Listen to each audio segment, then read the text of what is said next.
Got some really good information for you right now, my friends.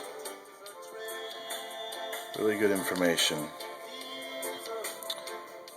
This is what you call asking the right questions. If you don't ask the right questions, how do you hope to get the right answers? So what we're looking at is the book of Enoch. What we're talking about is the sons of God. Let's jump right in, and we're looking at first the Bible, and we're going to look at chapter 6 and the familiar verse that I'm sure everybody is familiar with. And it came to pass, when men began to multiply on the face of the earth, and the daughters of men were born unto them, that the sons of God saw the daughters of men, that they were fair, and they took them wives of all which they chose. And then it goes on to say about the birth, and that there were giants, and that these were men of renown and men of old. But we're going to focus right now on who the sons of God actually are. And if you've been following any of my other videos, you will realize that these sons of God are being revealed as men. But they're not ordinary men, my friends. And this opens up an incredible, expansive horizon of understanding. When you begin to see this, the whole Bible will begin to open up to you in understanding. Each and every one of these scriptural works will begin to open up to you in understanding. So, as we've read that, what I want to say is that these sons of God who saw the daughters of men, they are running a direct parallel with the Anunnaki of Sumerian lore. And if you know anything about Samaria, you will know that it is a civilization, or considered the first civilization in recorded history, that has sprung up out of the ground, out of nowhere in Mesopotamia, which is known as the Fertile Crescent in the Bible. And it had all of the first signs of reading, writing, arithmetic, all of the hallmarks of a true civilization, and many more too numerous to talk about here. So the Anunnaki term literally means those from heaven to earth they came. Now I'd like you to pair that with another verse in the Bible, and remember that's a Sumerian translation or definition for their name. But go to the Bible and remember that these fallen angels have come from heaven and they were cast to the ground. Now the Anunnaki and the supposed fallen angels of the Bible are one and the same. So if you want to find any more about them in their Sumerian situation, look to Sumerian information translations. But really you don't even have to do that, because we could stay right within the biblical works and see everything just the same. And that's what we're going to look at here. So I want to direct your attention now to the book of Enoch, okay, which is a very popular book now. It is considered an apocryphal book, which apocryphal means secret. And, revelation in the Bible means bringing that which is hidden forth to light. So we are going to take this secret and bring it forth to light, okay? So I'd like to read you something here that should begin to open eyes. And we're going to look at chapter 9, verse 5. And this is about these fallen ones, these watchers that Enoch is in contact with. And it's describing what they are giving to the sons and daughters of men. Thou hast seen what Azazel has done, how he has taught every species of iniquity upon the earth, and has disclosed to the world all the secret things which are done in the heavens. Now, retain that. I'm going to flip here, and we're going to come back to that. I want to read something else. This is the description of the individual fallen ones and what they offer. Moreover, this is chapter 8. Moreover, Azazel taught men to make swords, knives, shields, breastplates, the fabrication of mirrors, and the workmanship of bracelets and ornaments, the use of paint, the beautifying of the eyebrows, the use of stones of every valuable and select kind, and all of the sorts of dyes, so that the world became altered. All right, and then it keeps on, to save time here, it keeps on describing which each one of these individual named beings is teaching, and some are teaching like the observation of the stars.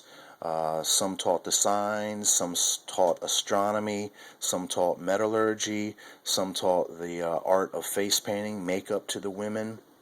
Wow. Now, it might not be hitting you all yet, but I'm going to read this verse again, and then it should. We're going to go back to chapter 9, verse 5. Thou hast seen what Azazel has done, how he has taught every species of iniquity upon the earth, and has disclosed to the world all the secret things which are done in the heavens. In the heavens, my friends. There is no knives. There is no breastplates, there's no shields, there are no swords, there's no face painting. Okay? None of that is in the heavens. Not in the heavens in the spiritual sense, but remember that the heavens also mean space. And if you followed any of my other videos, you will find that these watchers from heaven are those Anunnaki. Those from heaven to earth they came. They are men, but they are unique men. They actually come from another evolutionary world like our own. They have lived and died a life.